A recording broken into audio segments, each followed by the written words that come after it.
আমার পেটে যখন সন্তান এলো তখন আমি সিদ্ধান্ত নিলাম সন্তানের জন্ম শ্বশুরবাড়িতেই হবে, বাবার বাড়িতে যাব না। কিন্তু শেষ পর্যন্ত এই সিদ্ধান্তে অটল থাকতে পারিনি। গর্ভধারণের পর থেকেই লক্ষ্য করলাম প্রবলভাবে পেটে ব্যথা করছে। ব্যথাটা এত তীব্র হচ্ছিল যে চলাফেরা করা কষ্টকর হয়ে পড়ল। স্বামীকে বললে সে ডাক্তারের কাছে নিয়ে গেল। ডাক্তার বললেন বিশ্রামে থাকতে। কিন্তু দু একদিন আমাকে শুয়ে বসে থাকতে দেখে শাশুড়ির মেজাজ খারাপ হয়ে গেল। তিনি একদিন রুমে এসে কাটা কাটা উচ্চারণে বললেন, সন্তান তো আমিও ধারণ করেছি, কিন্তু তখন তো তোমার মতো এভাবে শুয়ে বসে থাকিনি। এসব ঢং বাদ দাও।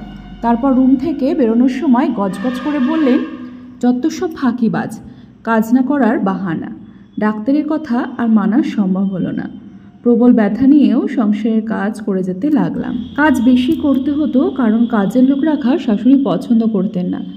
আমার স্বামী ব্যবসায়ী, কিন্তু তখন তার ব্যবসা খারাপ যাচ্ছিল, তাই আগের মতো খরচ করতে পারছিল না। গর্ভকালীন সময়ে মেয়েদের যে বাড়তি পুষ্টিকর খাবার খেতে হয় এটা সে বুঝত। সে তার সাধ্য অনুযায়ী আমার জন্য দুধ, ডিম, ফলমূল কিনে আনত। বাড়ির সবার জন্য এসব খাবার কেনার সাধ্য তার ছিল না। অবশ্য আমার শ্বশুর তখনও চাকরি করতেন। এসব খাবার তিনি অনায়াসেই কিনতে পারতেন, কিন্তু তিনি তো তা করেননি এবং ছেলের আর্থিক সমস্যার কথা বিবেচনা না করে ছেলের ওপর ক্ষেপে গেলেন।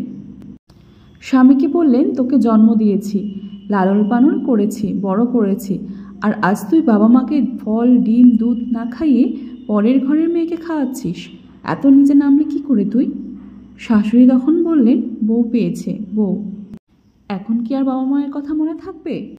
স্বামী তখন নরম সুরে বললেন, আমার এখন ব্যবসা ভালো যাচ্ছে না, তাই সবার জন্য ওসব খাবার কিনে আনতে পারছি না। বউকে তো বিলাসিতা করে খাওয়াচ্ছি না, এখনও ওর পুষ্টিকর খাবার দরকার। ব্যবসার মন্দা কেটে গেলে আপনাদের জন্য ভালো ভালো খাবার কিনে নিয়ে আসবো প্রতিদিন। এরপর বলল, বাবা আপনি তো এখনও আয় করেন, আপনি চাইলে তো ওসব খাবার কিনে আনতেই পারেন। শ্বশুর ধমকে বললেন, চুপ থাকো, কথা বেশি বলো না, আমরা কিছু বুঝি না তাই না? প্রেম উতলে পড়ছে বউয়ের জন্য। স্বামী সে রাতে বিষণ্ণ গলায় আমাকে বলল, সামান্য কিছু পুষ্টিকর খাবার তোমাকে দিতে চেয়েছিলাম, তাও আর এখন পারবো না। ওকে সান্ত্বনা দিয়ে বললাম, তুমি মন খারাপ করো না, তোমার অবস্থা বুঝতে পারছি। শারীরিক যন্ত্রণা, ঠিকভাবে খেতে না পারা এবং সংসারের কাজের ধকলে শরীর দ্রুত খারাপ হয়ে যেতে লাগলো। একটা সময় কোমর, হাত, পা ব্যথা শুরু করলো। যন্ত্রণায় এবং দুর্বলতায় রাতে এক ফোঁটা ঘুম হতো না। রক্তশূন্যতায় এবং পুষ্টিহীনতায় আমার অবস্থা যখন খুব বেশি অবনতি হয়ে গেল, তখন পেটের সন্তানের কথা ভেবে ভয় পেয়ে গেলাম। ভাবলাম, ওর যদি কিছু হয়ে যায়। সেই ভয় থেকে অতঃপর শ্বশুরবাড়িতে সন্তান জন্ম দেওয়ার সিদ্ধান্ত থেকে সরে বাপের বাড়িতে আসতে বাধ্য হলাম এবং ভগ্ন কণ্ঠে স্বামীকে বললাম, আমাকে বাপের বাড়িতে নিয়ে চলো। সে আমার কথা রাখল।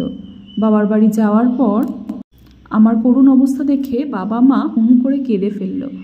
যাই হোক, যথাসময়ে আমার একটা ছেলের সন্তান হলো, যদিও ওর ওজন প্রয়োজনের তুলনায় কম ছিল। তবে আল্লাহর রহমতে আমি এবং ছেলে দুজনেই সুস্থ ছিলাম। 30 বছর পরের কথা। স্বামী এবং শ্বশুর শাশুড়ি মারা গেছেন। ছেলেকে বিয়ে করালাম।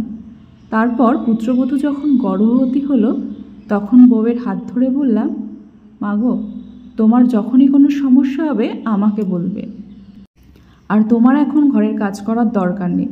আমি নিজে ছেলের বউয়ের দেখাশোনা করছি, সুষম খাবার খেতে দিচ্ছি, ডাক্তারের কাছে নিয়ে যাচ্ছি। মাসখানেক পর ছেলে এসে এক সন্ধ্যায় আমাকে বলল, আজ শ্বশুর ফোন করে মেয়েকে বাবার বাড়ি যেতে বলেছেন এই সময় বাবার বাড়িতে মেয়েদের যত্ন ঠিকভাবে হয়, শ্বশুরবাড়িতে হয় না। শুনে আমার বউ কি বলল জানো মা? কি বলল, না বাবা, আমি বাড়ি যাব না, সন্তান এখানেই হবে। শাশুড়ি মা এত ভালো যে বলে বোঝাতে পারবো না তোমাদের।